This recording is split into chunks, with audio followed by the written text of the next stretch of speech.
But if you feel a desire for entrepreneurship, making your own income, unlimited income potential, passive income, because eventually you get paid on stuff that you did years ago and you continue to get paid going forward.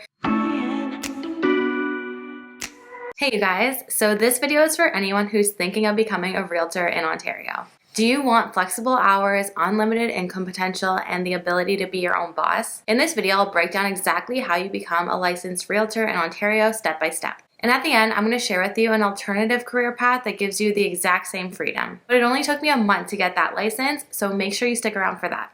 To become a realtor in Ontario, you must be at least 18 years old, be legally eligible to work in Canada, and have a Canadian high school diploma or equivalent. The industry is regulated by RICO, the Real Estate Council of Ontario. Step 1 is making sure you're eligible. Step 2 is completing the education. So you must complete the real estate program through Humber College. This program includes real estate essentials, residential transactions, commercial transactions, 2 electives, simulation sessions, and the final exam. Most people complete this within 9 to 12 months. I completed mine within 6 months, but I'm a very fast reader. I was studying really hard, and I put all my time and energy into that. It's definitely possible, but I would give yourself 9 to 12 months to fully complete it.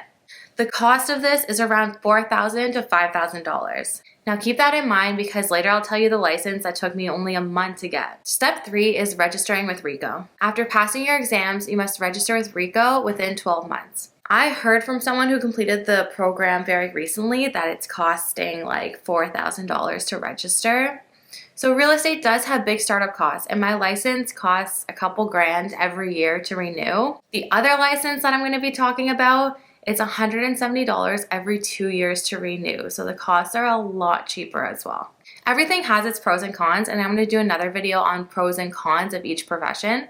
Anyway, step 4 is joining a brokerage. So I'm with Century 21. I would be more than happy to bring you to my brokerage, meet my manager, and see if that would be a good fit for you. Mine is located in Newmarket, Ontario, so if you're around the area, let me know. I can introduce you. But there's other brokerages too, like Remax, Royal LePage. I like Century 21. I find they have a lot of good managers that are willing to help you and teach you, and they're not competing with you. They're not trying to make commission. They're solely there to help you out. Plus, my monthly fees are fairly low. I know Remax is something crazy like $400 a month. Mine are just over $100 a month, so a lot cheaper, especially if you're starting in the industry as well. You don't really want to have to be paying hundreds of dollars a month in brokerage fees. You also want to look at commission splits. So mine is 90-10. You want to look at training and mentorship. Like I mentioned, the managers at my brokerage are very good, very helpful. You want to look at the desk fees, and you want to look at the culture too. You want to be in a good environment. I always say like that matters the most out of everything. If the environment is not a friendly, healthy environment, then I don't care how good the split is, how low the fees are. Like that's honestly number 1 for me. Step 5 is budgeting for startup costs. So like I mentioned, the registration fees are pretty high. You're going to need insurance. You're going to need to do your own marketing. The board fees and the MLS fees are very high. So real estate does have high entry fees. You could potentially be investing $6,000 to $10,000 before closing your first deal. And keep in mind, it is fully commission based. If you don't make a sale, you're not going to get paid. That is a big risk to take on. But if it's something you really want to do, obviously go for it.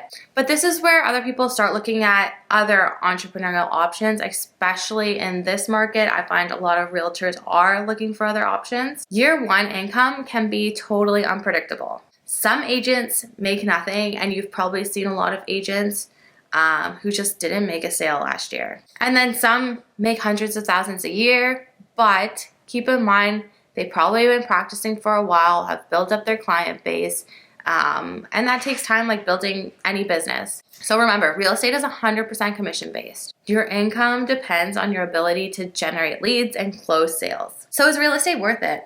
It does offer the flexibility, the unlimited income potential, and you get to be your own boss. But it also requires long licensing time, higher startup costs, and a slow ramp-up period until you get going. There's another licensed profession that gives you the same flexibility, the same unlimited income potential, and the ability to have your own business. It took me 1 month to get licensed, not 9 to 12 months. It cost me under $500 to get licensed, and I actually got reimbursed by my company because I completed it within a month. So this is in the financial industry, more specifically being a financial broker. Now, I'm not going to dive too deep into it in this video. If you want to know more, please feel free to message me on Instagram. I wanted this one to be focused more on real estate, but if you feel a desire for entrepreneurship, making your own income, unlimited income potential, passive income, because eventually you get paid on stuff that you did years ago and you continue to get paid going forward.